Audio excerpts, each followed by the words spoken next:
I'm good. Just a little light humor, this is a serious situation. So I want to thank Fettermans. Oh, right. I want to thank Fettermans for doing this for 74 weeks. Make some noise. And I got a question for you. How many of you are going to be here on week 100 if necessary? If necessary. You know, we could win. We really could win. You know how things have flipped automatically and very quickly. We think this has been a slow process. Think about the rebellions in 66, 67, and 68. We really saw that coming, and then in 3 years, all of a sudden, there was money for poverty programs, there were money for education and jobs. Well, right back there again. So we're here to take some action, and so I hope you keep coming, but I hope you come on May 31st. I like African sayings that I like. Some of you have heard of this one before, and I have a reward for anybody who can tell me which country it comes from, because I haven't been able to find out. In the court of chickens, the roach never gets justice. I want you to finish that for me. In the court of chickens, the roach never gets justice. That's why we're getting this together on May 31st, because the justice system has completely let us down time and time again. How many of you have ever chanted, "This is what democracy looks like"? Anybody here ever said that? Okay, so I got a question for you. What does justice look like? What does justice look like? People's Tribunal. And a lot of times, we complain. Here's another quote. Anybody know who Stokely Carmichael is? If you know Stokely Carmichael, and what's his other name? Somebody? Kwame Ture, you know? Oh, yeah. He said, "We are past the time for description. The time is now for," hint, it rhymes with description. Prescription. Make some noise for them. All right. So what we do is we complain. Oh, the court system, look at that verdict we just got. Oh, the police didn't get charged over there. You know, these are the community police. The police didn't get charged. We complain and complain. Have we ever thought about setting up our own justice system to show people what justice looks like? Because if we don't give them an example, they're going to think that what we get now is the only thing that's possible. It's the best that there could be.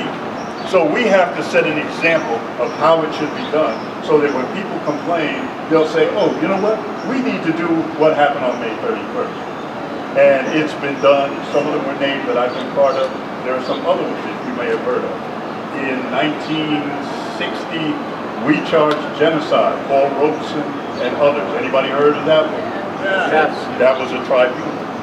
In the 60s, the Russell Tribunal around the Vietnam War. Anybody heard of that one? Yes. Okay, if not, look these up. This is what justice looks like. Winter Soldier. Wow. The Winter Soldiers, what year was that?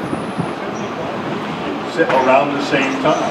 Wow. Then, in 2010, there was a Russell 2.0 tribunal that focused on why we're all here today, whereas the other one was on Vietnam.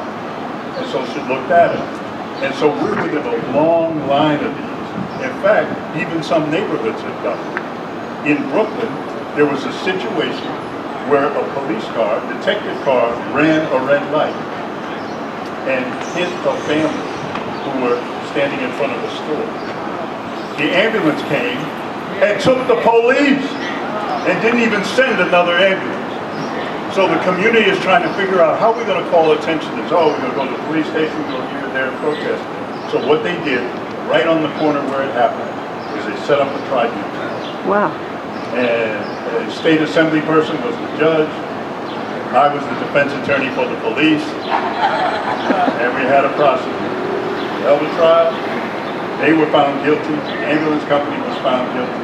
And so the people saw what justice looked like. So that's what we want to do here. We want people to see and hear the evidence in a court where it should be presented. Not on the news, not on social media, but in a court setting. Right. With juries, with witnesses, with people sworn in, with documents and evidence that are submitted to show what this looks like. So we will be presenting the case for indictment by 9 citizens of, and I should say residents, because they may be undocumented and may not be citizens, but residents of Philadelphia acting as the jury. They're going to hear evidence, they're going to be charged, they're going to make a charge, and we're going to find out how things go. But we need you all to be there for 3 reasons. We need you to do 3 things. One is to plan to be there. Is anybody here who knows I'm going to be there now? Is anybody who knows that? Definitely. Is anybody who's not sure yet? Go like this. Okay. All right, so we need you to show up. Second, we need you to spread the word.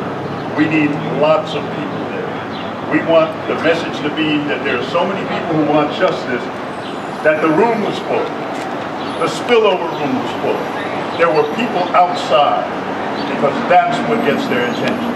The size of movements wakes them up.